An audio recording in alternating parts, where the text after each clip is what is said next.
രാജ്യമൊട്ടാകെ സ്വാതന്ത്ര്യദിനാഘോഷ ഒരുക്കങ്ങളിലാണ്. ഇതിനിടയിൽ പലരിലും ഉയരുന്ന ഒരു സംശയമാണ്, എത്രാമത്തെ സ്വാതന്ത്ര്യദിനമാണ് നമ്മുടെ രാജ്യം കൊണ്ടാടാൻ പോകുന്നതെന്ന്. 79ാമത്തെയോ അതോ 80ാമത്തെയോ?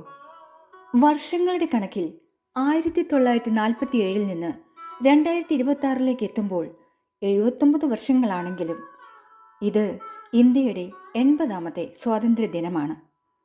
1947 ഓഗസ്റ്റ് 15 സ്വാതന്ത്ര്യം ലഭിച്ച അന്നേ ദിവസം തന്നെ ഇന്ത്യയുടെ ആദ്യ സ്വാതന്ത്ര്യ ദിനമായി ആഘോഷിച്ചിരുന്നു.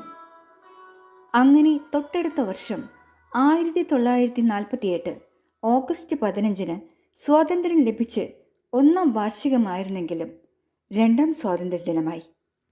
ഇതനുസരിച്ച് കണക്കാക്കുമ്പോൾ 2026 ഓഗസ്റ്റ് 15 ഇന്ത്യ ആഘോഷിക്കുന്നത് 80ാമത്തെ സ്വാതന്ത്ര്യദിനമാണ്. ഇത്തവണത്തെ സ്വാതന്ത്ര്യദിന പ്രമേയങ്ങൾ ഇവയൊക്കെയാണ്: ഇന്ത്യയെ 2047 ഒരു വികസിത രാഷ്ട്രമാക്കി മാറ്റുന്നതിൽ യുവതലമുറയുടെ പങ്കിനെ ഉയർത്തിക്കാട്ടുന്ന വികസിത ഇന്ത്യക്കായി യുവശക്തി, ഒപ്പം വന്ദേ മാതരത്തിൻ്റെ 150 വർഷങ്ങൾ എന്നിവയാണ്.